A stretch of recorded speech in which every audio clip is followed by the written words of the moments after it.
안녕하세요. 사랑하는 임원 리더 여러분. 저번 주에 하지 못했던 순모임 진행 교리 교육을 온라인으로 하겠습니다. 이번 주 순모임 진행은 하나 바이블에도 같은 챕터를 다루긴 하는데 너무 단편적으로 다루고 있어서 제가 제작해드릴 자료로 할 텐데요. 먼저 우리 제자양육 진리편을 같이 한번 훑고 나서 그 안에 핵심 개념을 제가 정리한 구원의 서점으로 심화시키고 이 내용을 토대로 이제 순모임 자료도 만들어 드릴게요. 134페이지 챕터 10 은혜로 받은 선물 구원입니다. 첫 번째 질문입니다. 구원이란 무엇일까요? 각자가 생각하는 구원이 무엇인지 자유롭게 나누어 봅시다. 구원이 뭘까요? 굳이 종교적인 개념에서만 찾지 않으셨으면 좋겠고, 우리가 살다가 여러 가지 어려움에 빠질 수 있잖아요. 몸이 아파서 의사의 도움이 필요하다거나, 아니면 물에 빠져서 구급대원의 도움이 필요하다거나, 아니면 경제적 파산 상태에 이르러서 누군가 금융적인 도움이 필요하다거나, 이렇게 내가 스스로 해결할 수 없는 상황에서 누군가 나를 그 위기에서 건져내 주는 것을 구원이라고 할 수가 있겠죠. 그럼 예수님께서 우리를 구원하셨다라는 말은 무엇일까요? 두 번째 질문과 연결해 보자면요. 세상에는 여러 다른 종교들이 있습니다. 이 종교들과 기독교의 차이는 어떠한 것들이 있을까요? 각자 자유롭게 나누어 봅시다. 종교에는 여러 가지 차이가 있죠. 구원에 관한 차이로 보자면요. 기독교의 구원관과 다른 종교들의 구원관에는 어떤 핵심적인 차이가 있을까요? 먼저 로마서 5장 8절 말씀 함께 읽어보겠습니다. 우리가 아직 죄인 되었을 때 그리스도께서 우리를 위하여 죽으심으로 하나님께서 우리에 대한 자기의 사랑을 확증하셨느니라. 아멘. 기독교 구원관의 핵심은 바로 이것입니다. 우리 스스로 구원할 수 없다. 자력 구원이 아니라 오직 하나님께서 자기의 주권으로 전적인 은혜로 우리를 구원하신다는 것이죠. 구원의 자격이 우리 자신에게 있지 않다는 거예요. 100% 하나님께서 이루시는 일이 구원이다 라는 것이 우리 기독교의 특징입니다. 그래서 우리가 읽은 말씀에도 우리가 아직 죄인 되었을 때, 다른 종교에도 우리가 죄인이라는 것을, 우리가 부족하다는 것을, 구원을 위해서 무언가 필요하다는 것을 알죠. 그래서 구원을 위한 길이 놓여져 있어요. 어떤 깨달음, 아니면 어떤 행동, 아니면 성지순례와 같은 어떤 종교적 과업을 달성함으로써 우리가 죄인이지만 구원받기 위한 최소한의 어떤 자격을 갖추고 만들어 놓으면 그 상태를 보고 신이 구원해 준다는 거예요. 그런데 우리를 위한 하나님의 구원은 언제 이루어졌어요? 우리가 아직 죄인 되었을 때, 우리가 아직 아무것도 안 했는데, 심지어 저와 여러분은 아직 태어나지도 않았는데 우리를 하나님께서 주권적인 은혜로, 우리가 행한 일이 아니라 하나님께서 행하신 일로 말미암아서 이미 구원을 이루셨다는 거예요. 구원을 하나님께서 확증하셨다는 거죠. 이것이 가장 큰 특징이라고 볼 수가 있습니다. 그렇기 때문에 기독교의 구원은 선물이라고 말할 수가 있겠고요. 우리의 공로, 우리의 자격, 우리가 어디까지 구원받을 준비를 마쳤는가와 관련이 없다는 것입니다. 3번 질문으로 넘어가 보겠습니다. 하나님께서 인간을 구원하시기 위해 사용하신 방법은 무엇입니까? 먼저 말씀을 읽어보겠습니다. 사도행전 4장 12절 말씀. 다른 이로서는 구원을 받을 수 없나니 천하 사람 중에 구원을 받을 만한 다른 이름을 우리에게 주신 일이 없음이라 하였더라. 아멘. 구원받을 만한 다른 이름, 다른 방법, 다른 길이 없다는 거예요. 예수께서 이렇게 말씀하시죠. 내가 곧 길이요 진리요 생명이니 나로 말미암지 않고는 아버지께로 올 자가 없느니라. 아멘. 예수께서 분명히 말씀하셨거든요. 이것은 성경 다른 곳을 봤을 때 타협할 만한, 다르게 해석할 만한 여지가 없어요. 오직 예수님만이 구원의 그 길이고 하나뿐인 유일한 진리시고 유일한 생명이시다. 다른 것이 없습니다. 오직 예수 그리스도의 구원의 길밖에 없다는 거예요. 구약 성경에 보면 하나님께서 인간을 구원하시기 위하여서 창세기 12장 아브라함으로부터 시작해서 여러 가지 일들, 하나님의 나라를 세우시고 성전을 세우시고 성전에서 여러 가지 죄를 용서받기 위한 제사 제도가 있고 이 많은 것들이 있지만 그것들을 각각으로만 보자면, 그것들을 해당 시간대 내에서만 보자면 하나님도 실패하세요. 결국 하나님이 어떤 일을 하셔도 인간은 구원되지가 않아요. 결국 이 모든 것들은 예수 그리스도를 향한 요청, 예수 그리스도가 오셔야만 하는, 하나님의 본체가 직접 인간의 몸을 입고 오셔서 모든 죄를 지고 십자가에 달려 죽으시고 또 부활로 그 죽음의 권세를 다 깨뜨리시는, 여기까지 가기 전에 전 단계에 불과해요. 하나님께서 이제 예수 그리스도와 그 십자가를 진짜 멋진 퍼포먼스, 내가 직접 오기까지 했어 얘들아. 야, 내가 신인데 이렇게 죽기까지 한다. 진짜 이런 대단한 사랑까지도 보인다. 라는 어떤 멋진 효과를 위해서 이런 일들을 하신 것이 아니라 그 길밖에 없었다는 거예요.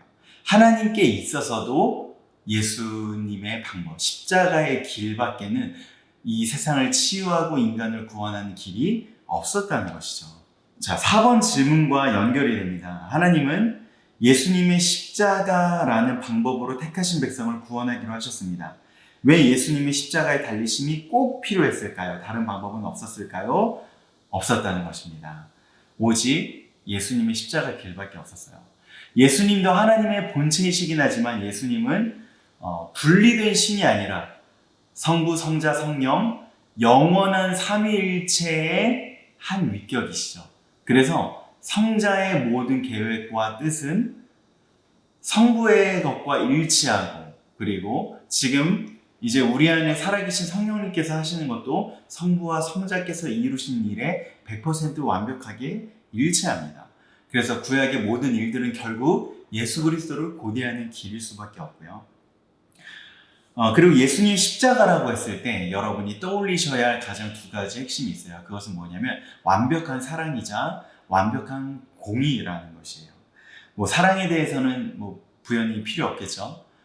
하나님이 직접 죽으셔야만 했을 정도로 그런 완전한 사랑을 보이셨던 것인데, 그럼 하나님이 인간의 몸을 입고 이 땅에 나타나셔서 한 사람씩 찾아가셔서 내가 이렇게 찾아왔다, 내가 너를 사랑한다, 내가 너를 용서하겠다 라고 말씀하셔도 되잖아요.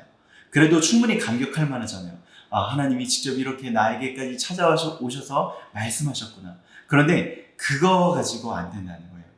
구원의 길은 오직 예수 그리스도의 십자가 단 하나밖에 없었다고 했죠. 그 십자가가 보여주는 것은 완벽한 사랑이지만 또한 완벽한 정의이기도 해요. 완벽한 정의 구현이기도 합니다. 왜요?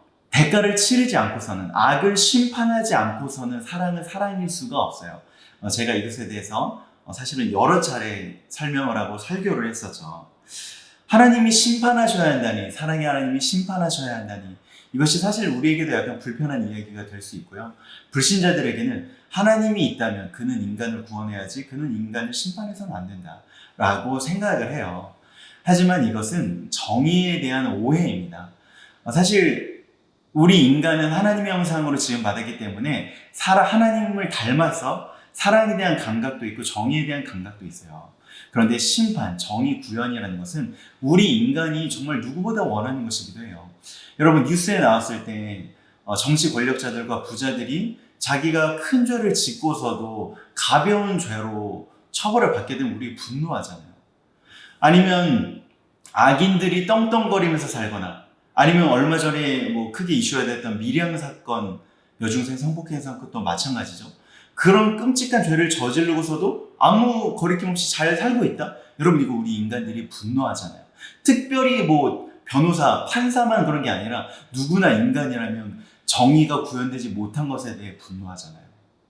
나중에 완벽한 선과 정의가 이루어지는 그 천국에 갔을 때 말이에요. 죄인들이 변화되지 않고 심판받지 않고 그대로라면, 내가 천국에서 모든 것들을 다 가지고 살아요. 그런데 내 오른쪽 집에는 강간마가 살고, 왼쪽 집에는 사이코패스가 살고, 바로 앞집에는 살인마가 산다고 해봐요. 그거는 천국일 수가 없죠. 하루하루 두려움에 떨며 살 수밖에 없는 지옥이 될 거예요. 우리 인간이 원하는 것만 봐도요, 정의 구현을 필요로 해요. 악은 심판받거나 분리되거나 사라져야 한다. 그래야지만 우리가 안심하고 살 수 있지 않겠어요? 악이 없어야 한다. 그래야지 평안이 있고 진짜 행복이 있다 라고 인간들이 여기는 거거든요. 하나님의 심판은 우리 인간들도 원하는 그 정의를 완전하게 구현하시겠다 하는 거예요. 만약에 하나님이 심판하시면 안 돼요 라고 하면, 야, 그럼 너 정의를 원하지 않아? 그냥 우리 다 같이 손잡고 없던 일로 하고 살아요. 이 사람은 너무 인생에 대해서, 인간에 대해서 순진한 생각을 하고 있는 거예요. 만약에 그의 가족이 끔찍한 악을 당했다고 하면 다 같이 손잡고 웃으면서 없던 일로 하자. 아니면 히틀러에게 당한 유대인 피해자들이, 아니면 일제에 당했던 우리의 그런 할머니들과 우리의 조상들이 당한 끔찍한 피해를 그냥 없던 일로 가볍게 웃으면서 넘어가자. 여러분, 인간은 절대 그렇게 말할 수가 없어요. 인간이기 때문에, 하나님 형상으로서 정의를 원하기 때문에 반드시 심판이나 정의 구현이 필요한 것이고요. 그래서 예수께서 십자가 위에서 당하신 일은 무엇이냐면, 신이니까 권한이 있잖아요. 권능이 있잖아요. 하나님이 그냥 너희들 다 손잡고 다 잊어 라고 말할 수도 있는 거잖아요. 근데 그것은 하나님의 완벽한 정의가 아니신 거예요. 그래서 반드시 심판을 받고 반드시 정의가 구현이 돼야 되는데, 하나님이 직접 하나님의 목숨값을 치러야 할 정도로 우리 인간과 이 세상의 깨어짐이, 타락이 심하다는 거죠. 만약에 제가 여러분의 이 책을 훼손하면 그냥 10,000원 한 장 드리면 되고, 제가 여러분의 핸드폰을 박살냈다면 한 100만 원 정도 물어드리면 되잖아요. 그런데 예수님의 목숨값, 온 우주의 값보다 더 가치 있는 그 하나님의 목숨값을 치러야 할 정도로 인간과 이 세상에 깨어진 참혹함이 극심하다는 거예요. 그래서 십자가 위에서는 하나님이 직접 죽으심으로 그 끔찍한 타락과 죄에 대한 정의가 구현이 된 것입니다. 그래서 그 방법밖에 없었어요. 예수님의 십자가, 하나님이 직접 인간의 몸을 입고 죽으시는 길밖에는 이 세상을 치유하는 길이 없었다는 것입니다. 자, 그럼 5번으로 넘어가 볼게요. 예수 그리스도를 믿을 때에 구원받을 수 있습니다. 그렇다면 인간의 측면에서 구원을 위해 해야 하는 일은 없을까요? 각자 자유롭게 나누어 봅시다. 구원은 하나님께서 이루시는 주권적인 100% 사역이라고 한다면 우리 인간은 해야 하는 일이 없는가? 이것은 꽤나 어려운 답변이 될 수 있어요. 만약에 여러분이 이거 너무 쉬운 답변인데? 라고 하면 지금 구원에 대해서 엄청 단편적으로만 생각하시는 거거든요. 자, 일단 디모데후서 1장 9절을 보면 이렇게 말합니다. 하나님이 우리를 구원하사 거룩하신 소명대로 우리를 부르심은 우리의 행위대로 하심이 아니요 오직 자기의 뜻과 영원 전부터 그리스도 예수 안에서 우리에게 주신 은혜대로 하심이라. 아멘. 여기서는 분명히 하나님의 주권을 강조합니다. 구원이 어떻게 이루어졌다고 해요? 하나님께서 우리를 부르신 것, 오직 자기의 뜻대로 된 것, 영원 전부터, 우리의 행위가 있기 전부터, 우리가 엄마 뱃속에 있기 전부터 그리스도 예수 안에서 우리에게 주신 은혜로 하신 것, 부르신 대로 자기의 뜻대로 은혜로만 구원을 이루셨다는 거예요. 무엇으로 한 게 아니래요? 우리의 행위대로 하심이 아니요 라고 분명히 이야기합니다. 여기서 보면 너무나 또 분명하죠. 구원은 하나님께서 이루시는 100% 은혜이다. 여기서 또 명백한 답변이 나오죠. 구원은 하나님의 것이다. 그럼 우리가 해야 될 일은 없는가? 이 말씀만 보면 없는 것 같아요. 여러분, 그런데 여기서 정말 중요한 대답이 나옵니다. 구원에 대한 이해가 나옵니다. 여러분, 구원은 몇 줄로만 설명될 수 있을까요? 그러면 성경이 그렇게 두꺼울 필요가 없죠. 성경은 구원에 관한 풍성하고도 다각도적인 설명을 제공해요. 구원이라는 하나님께서 이루시는 가장 중요한 일들이 정말 중요하기 때문에 깊고도 풍성하다는 거예요. 그래서 여러분이 구원을 굉장히 쉽게만 이해하고 설명할 수 있다면 어쩌면 그것은 여러분이 구원을 굉장히 단편적으로만 이해하고 있을지 모른다는 반증이에요. 일단 우리 교단에서 거부하는 것만 이야기해보자면 우리는 신인협력주의를 거부합니다. 이것은 감리교나 아니면 순복음이나 다른 교단에서 믿고 있는 내용이에요. 무엇이냐면 그들도 성경을 믿잖아요. 그런데 그들이 이렇게 믿는 거예요. 구원은 99%, 2%는 달라질 수 있겠지만요. 99% 하나님의 주권과 은혜와 그 다음에 그것을 받아들이고 그 은혜에 감사해서 구원에 따라 살기 위해 노력하는 인간의 1% 혹은 3%, 5%의 협력 사역이다 라고 하는 것이죠. 이것을 신인협력주의라고 합니다. 만약에 인간이 구원을 거부하기로 마음 먹었다면, 아니면 구원 받고 싶은데 정말 완전히 반대로 개판으로 살면 구원을 받을 수 없다는 거예요. 하나님이 선물로 주셔도 우리가 그것을 거부할 수 있다는 말이죠. 이게 바로 신인협력주의예요. 구원을 하나님과 우리가 함께 이루어 간다라는 이해에서 나온 것이죠. 그런데 우리는 그것을 거부해요. 특히 이제 우리는 종교개혁자들의 후예이죠. 이것은 약간 역사적 맥락과도 연결이 되어 있는데, 당시 가톨릭에서는 구원을 거의 5대5 정도로 하나님이 우리를 위해서 베푸셨지만 인간도 그것을 위해서 해야 될 일들이 굉장히 많았어요. 성지순례도 해야 되고, 그리고 착하게 살아야 되고, 심지어 착하게 사는 게 부족했다면 돈으로 면죄부를 사서 그 인간에서 채워야 되는 그 구원의 할당량을 어떻게든 채워야지만 구원이 이루어진다 라고 했기 때문에, 종교개혁자들은 상황적으로 이것을 반박하기 위해서 무조건 무엇만 강조할 수밖에 없었어요? 구원은 하나님의 은혜이다. 그런데 성경에 보면 그렇지 않아 보이는 이야기도 하고 있습니다. 야고보서에서 보면은 행함으로 구원이 온전하게 된다. 아니면 예수님께서 마태복음에 말씀하신 것을 보면 열매를 보고 안다. 그 사람의 행동과 삶이 곧 열매인데, 그러므로 주여 주여 하는 자마다 천국에 들어갈 것이 아니라 아버지의 뜻대로 행하는 자마다 천국에 들어갈 수 있을 것이다 라고 해요. 여러분, 그래서 교리가 필요하고 중요합니다. 성경 이면을 보면 구원은 하나님께서 이루시는 100% 같은데, 또 이면에서는 행동이 필요하다라고 이야기하잖아요. 그럼 서로 모순처럼 느껴지는, 들리는 이야기를 어떻게 하나로 할 수 있을까? 우리는 성경의 모든 말씀이 하나님의 살아계신 말씀이고 서로 모순되지 않는다고 했잖아요. 그래서 그것들을 서로 모순이 없게 하나로 잘 정리해 놓은 것이 교리잖아요. 그래서 특히 구원이 무엇인가 라고 할 때 교리는 정말 중요해요. 그래서 제가 여러분과 살펴보려고 하는 것이 나중에 다룰 구원의 서정입니다. 이 핵심이 뭐냐면요, 한 점이 아니라 연속되는 선이라는 거죠. 이 이해가 저와 여러분에게 정말 중요합니다. 자, 그래서 6번을 보셔야 돼요. 성령은 구원에 대해 구원받았다, 과거, 구원받는다, 현재, 구원받을 것이다, 미래라고 표현하고 있습니다. 구원에 대한 과거, 현재, 미래적 표현을 어떻게 이해할 수 있을까요? 자, 여기서도 구원에 관한 다각도적인, 특히 시제에 관련된 다각도적인 이야기가 등장합니다. 에베소서 2장 8절에 보면 과거의 구원, 이미 이루어진 구원에 대해서 이야기하고 있는 것 같아요. 너희는 그 은혜에 인하여 믿음으로 말미암아 구원을 받았으니 이것은 너희에게서 난 것이 아니요 하나님의 선물이라. 아멘. 구원을 이미 받았다고 해요. 그리고 하나님의 선물이고 너희에게서 난 것이 아니라 하나님의 주권에 대한 이야기를 하죠.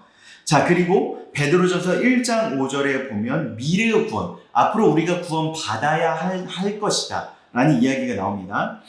너희는 말세에 나타내기로 예비하신 구원을 얻기 위하여 믿음으로 말미암아 하나님의 능력으로 보호하심을 받았느니라. 자, 이 말씀에 보자면 구원이 지금 있는 게 아니라 말세, 즉 마지막에 예수께서 재림하시는 그때에 구원이 예비되어져 있대요. 그때 구원이 완전히 이제 이루어질 것이래요.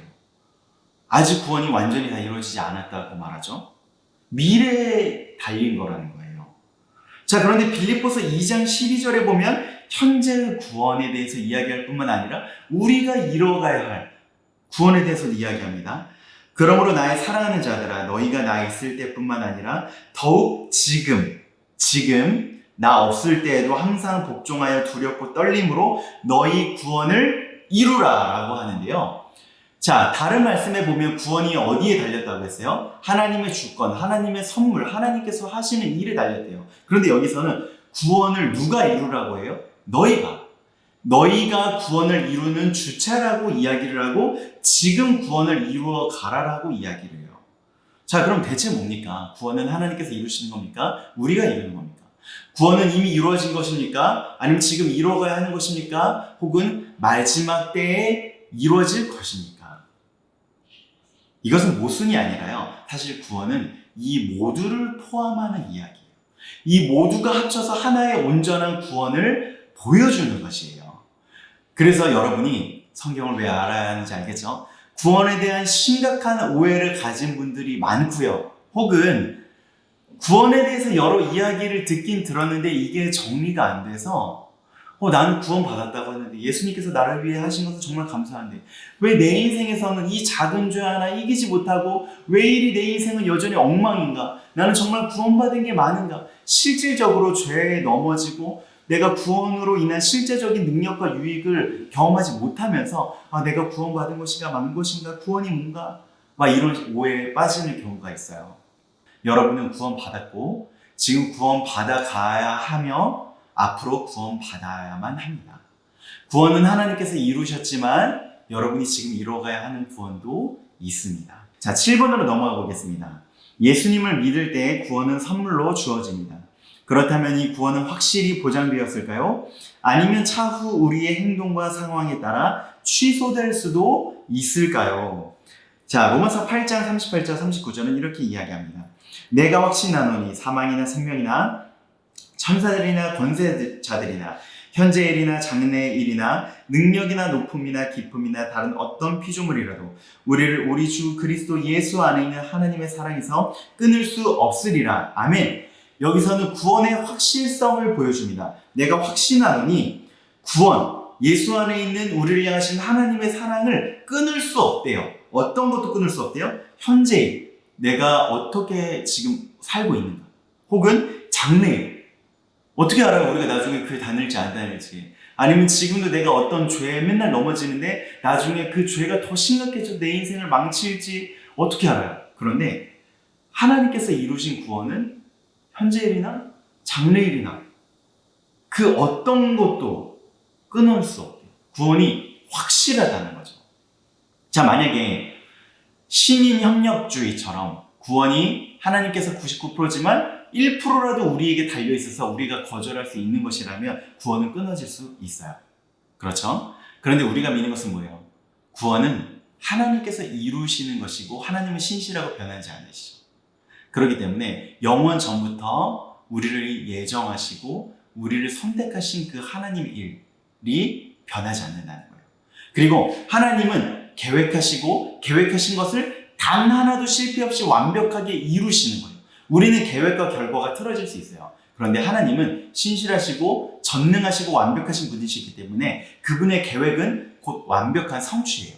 그래서 그분이 우리를 구원하시기로 예정하시고 의도하셨다면 그것은 곧 완벽한 구원의 결과로 이어지게 됩니다. 하나님께서 전지하시고 전능하시다면 이것이 필연적인 연속성이 있는 일이죠. 그래서 만약에 구원이 100% 하나님께 달려있다면 이 구원은 절대로 취소되거나 변하지 않는 거예요. 그런데 이렇게 말하면 현실적인 몇 가지 질문이 던져질 수 있습니다. 예를 들어 중도의 신앙을 포기한 경우요. 어떤 집사님이, 장로님이, 권사님이, 심지어 목사도 저는 봤어요.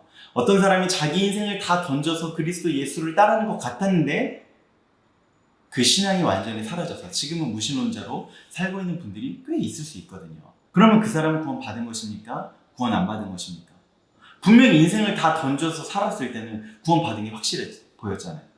그런데 지금은 구원 안 받은 게 또 확실해 보이잖아요. 그럼 구원이 취소되었다, 구원이 끊어졌다라고 말하는 게 가장 합리적이고 적절한 해석이 아닌가라고 할 수 있겠죠.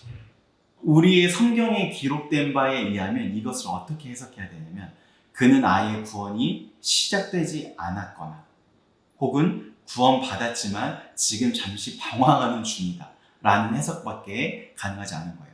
그런데 애초에 우리가 그가 구원이 탈락되었다라고 말하는 그 근거가 어디 있어요? 그가 열심히 신앙생활 했던 거, 지금은 신앙생활을 하고 있지 않은 거, 그의 현재적인 삶과 행위에 두고 있는 거잖아요. 그러면 이렇게 또 볼 수가 있겠죠. 그러면 그 사람이 지금 어떻게 살고 있느냐에 구원이 달린 게 아니라 하나님께만 달렸다면 우리의 현재적인 행위는 중요하지 않은 건가요? 어차피 그가 지금 신앙생활 안 하더라도 하나님의 영원한 계획에 구원이 달려있다면 그가 어차피 지금 떠나 있어도 구원 되겠네요. 그럼 저도 제 마음대로 살아도 되겠네요. 이미 구원이 된 것이니까요. 실제로 이렇게 믿고 막 살아가는 이단들이 있었어요. 구원은 어떤 특정한 깨달음이기 때문에 신이 하시는 일이기 때문에 우리의 육체, 우리의 삶은 별로 중요하지 않다. 이미 구원이 결정된 것이다 라고 막 살아가는 이런 이단들을 조심하라고 바울이 이야기하고 있죠.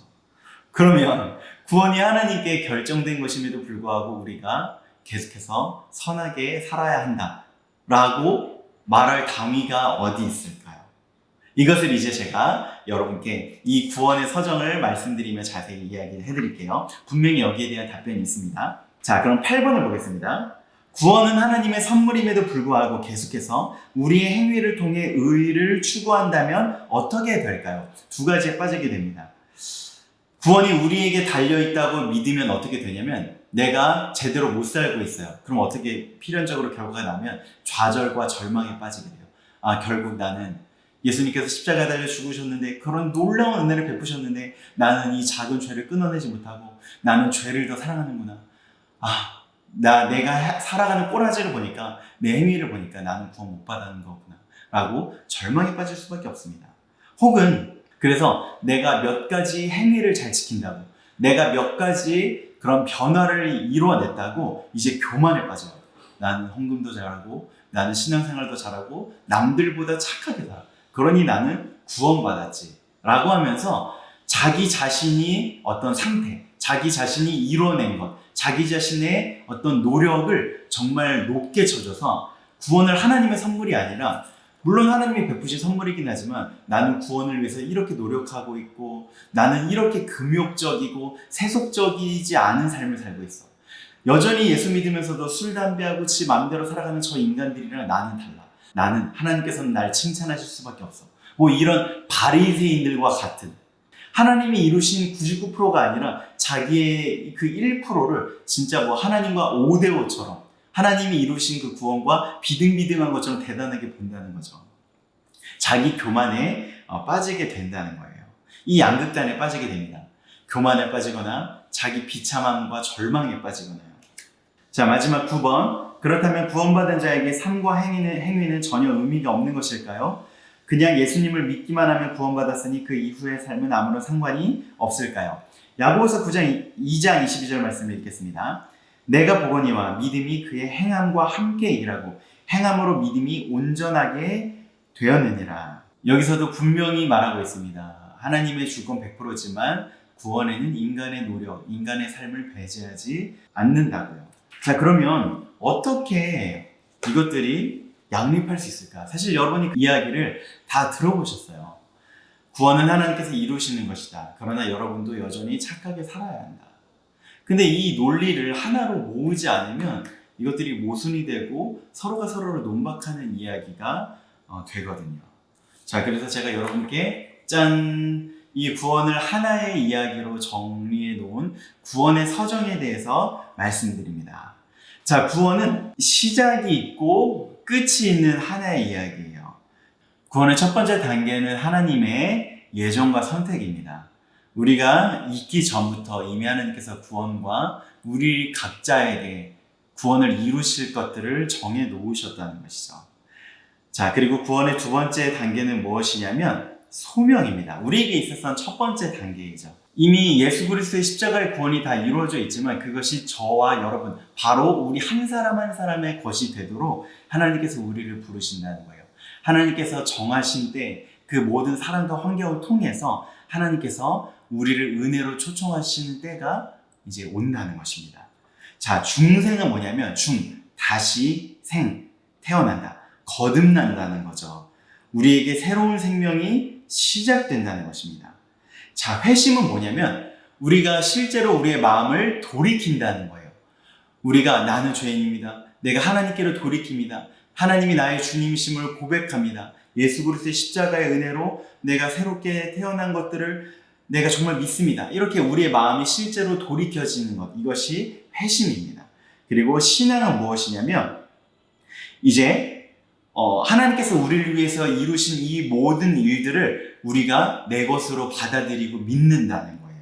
사실은 눈에 보이는 일이 아니잖아요.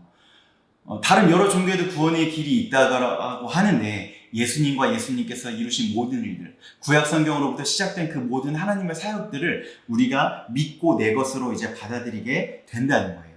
그리고 다섯 번째 단계는 무엇이냐면 칭의입니다. 이것은 구원에 관한 법정적인 개념인데 우리가 원래는 죄인인 신분이었는데 이제 우리가 무죄로 의로운 자들로 하나님께서 그렇게 우리를 무죄 선언 땅땅땅 하신다는 거예요. 자, 그리고 여섯 번째는 뭐냐면 하나님과의 관계적인 면인데 우리가 이전에는 하나님의 원수였는데 이제는 우리가 하나님의 아들이 되고 딸이 되는 하나님과의 관계가 다시 회복되었다는 거죠. 전에는 멀리 있던 너희가 이제는 그리스도의 피로 가까워졌느니라. 이 모든 것들은 시간적인 순서가 아니라 구원에 관한 논리적인 순서들이고 성경에서 구원에 관해 말하고 있는 것들을 이제 다 하나로 모아놓는 거예요. 여기까지의 단계들, 일들 있죠. 이것들은 우리가 하나도 하는 것이 없어요.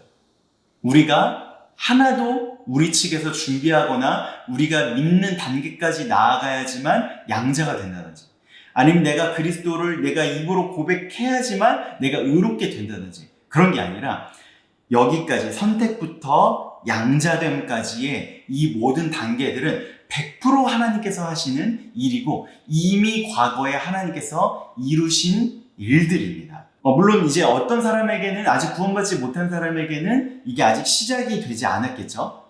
그런데 지금 우리에게는 이 모든 단계들이 이미 과거에 다 이루어진 것들이에요.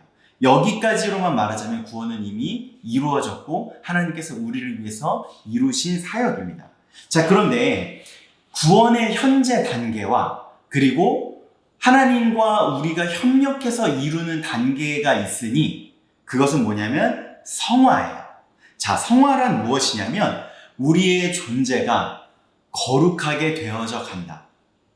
구원이 이제 우리가 내세 죽은 뒤에 갈 장소만 바뀌는 것이 아니라 우리의 존재가 완벽하게 바뀌는 것을 포함하거든요. 근데 성화는 뭐냐면 죄인인 우리가 거룩한 하나님의 자녀답게 예수님께서 보여주신 그 온전한 인간답게 변화되어져 간다라는.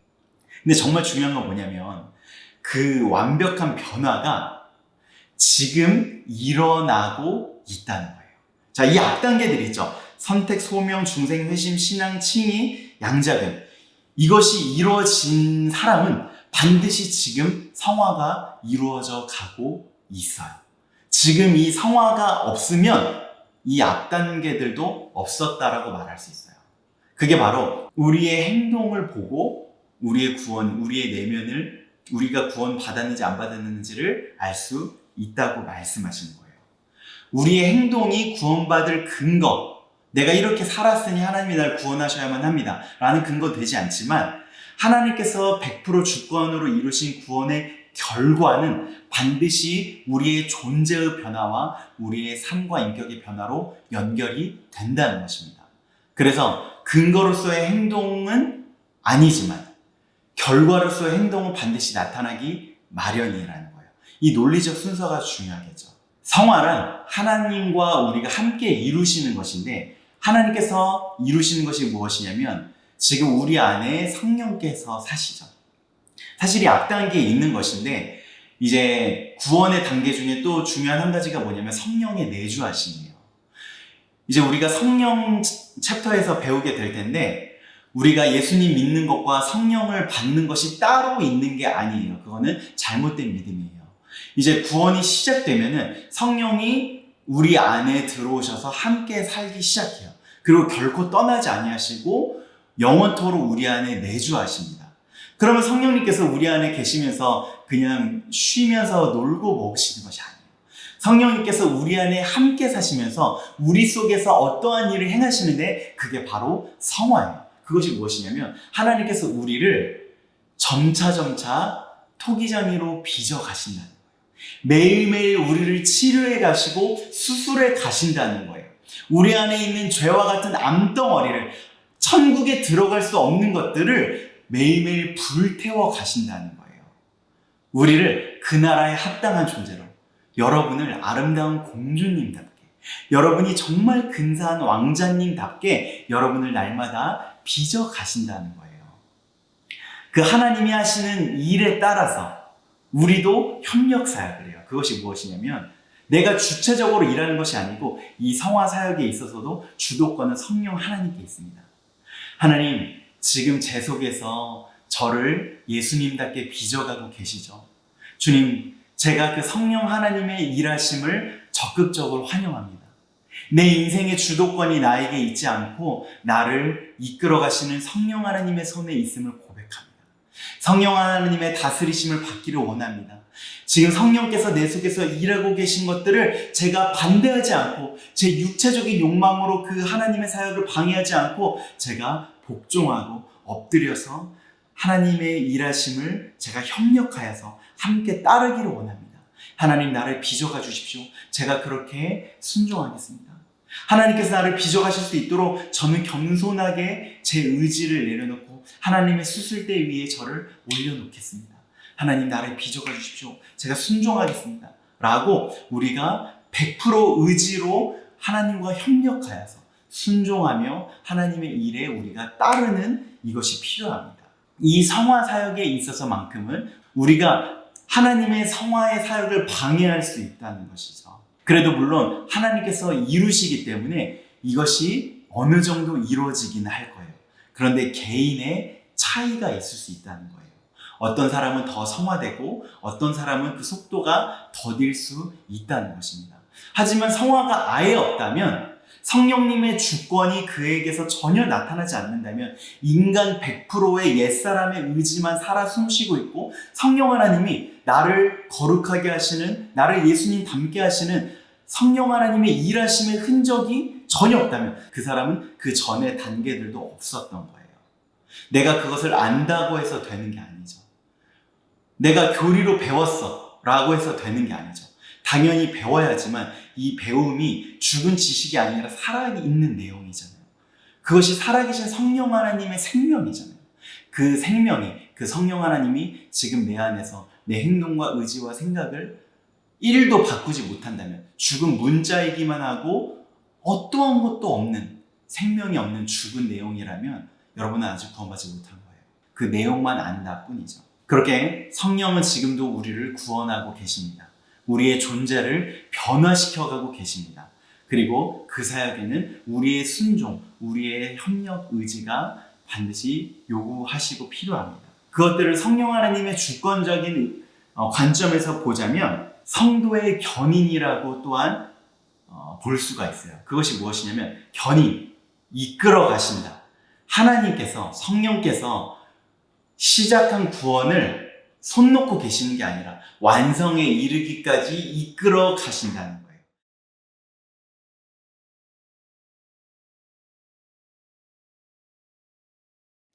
자, 그리고 구원의 미래 단계는 무엇이냐? 바로 영화입니다. 영화는 무엇이냐면 이제 완성된다는 거예요. 우리가 완벽한 인간, 온전한 인간이 된다는 거예요. 우리가 신이 된다는 것은 전혀 아닙니다. 그러나 예수께서 우리에게 보여주신 그 완벽한 인간, 그 온전한 인간의 구원이 이제 완성이 된다는 거예요. 그것은 언제 이루어질까요? 그리스도의 재림 때, 구원의 이제 하나님께서 이루신 역사의 마지막 때 이 구원이 완성이 될 거라는 거예요. 그런데 저와 여러분은 이미 구원이 시작되었기 때문에 이 구원은 반드시 이루어질 거예요. 자, 이 영화는 누구에게 달린 사역이에요? 협력 사역이 아니에요. 그러면 어떤 사람은 성화되다가 중간에 안 될 사람도 있을 거 아니에요. 그런데 이 영화는 하나님의 주권으로 하나님께서 우리 모두를 다 완성시키실 거라는 거죠. 우리가 다 그 아들의 형상에 이를 것이라고 성경이 확언하고 있습니다. 자, 이렇게 구원은 어떤 단편적인 모습만이 아니에요. 내가 의롭게 되었다. 이것은 성경의 구원에 관한 여러 설명 중에 하나이죠. 내가 아들이 되었다. 이것도 구원에 관한 총체적인 그림 중에 하나예요. 구원을 성경 전체의 그림으로 하나로 봐야 되는데 구원은 이런 하나의 연속적인 이야기라는 것이죠. 하나님의 예정으로부터 시작해서 하나님의 영화, 완성에 이르기까지 하나님은 우리를 구원하셨고 지금 구원하고 계시고 구원을 완성하실 거예요. 그리고 이 구원은 거의 다 하나님의 완벽한 주권으로 하나님께서 이루어 가시는 것이지만 딱 하나, 지금 현재의 단계, 우리의 협력 사역이 필요한 것은 무엇이라고 했어요? 바로 성화라는 거죠. 하나님께서 지금 이루시는 성화는 우리의 순종, 우리의 협력을, 우리의 의지적인 자발적인 순종을 요구하시고 그것과 함께 이루어가시는 사역이라고 합니다. 자, 이렇게 구원의 서정에 대해서 나눴습니다. 여러분이 알고 계신 구원에 대한 단편적인 개념을 이렇게 성경 전체로 넓히셔야 되고 그것들을 서로 상호 모순이 없는 하나의 것으로 서로 엮어 가셔야 돼요. 구원에 관한 질문을 저한테 좀 던져주셨으면 좋겠어요. 구원에 관해서 내가 오해하고 있었던 것, 내가 이렇게 오해하고 있었는데 해소가 되었어요. 혹은 내가 여전히 해소되지 않는 어떤 의문이 있어요. 라는 것들을 저에게 질문해 주셨으면 좋겠어요. 우리 청년들이 같은 질문으로 고민하고 있을지 모르거든요. 그래서 그것에 대해서 함께 나눠주셨으면 좋겠습니다. 자, 그럼 이렇게 오늘 구원에 관련된 우리 리더 교육을 마치고 또 제가 여러분들께 특별히 과제를 질문지를 드릴 테니까 여러분들이 모두 필수적으로 그 질문에 대한 답변을 다 적으셔서 저에게 개인적으로 톡으로 주셨으면 좋겠습니다.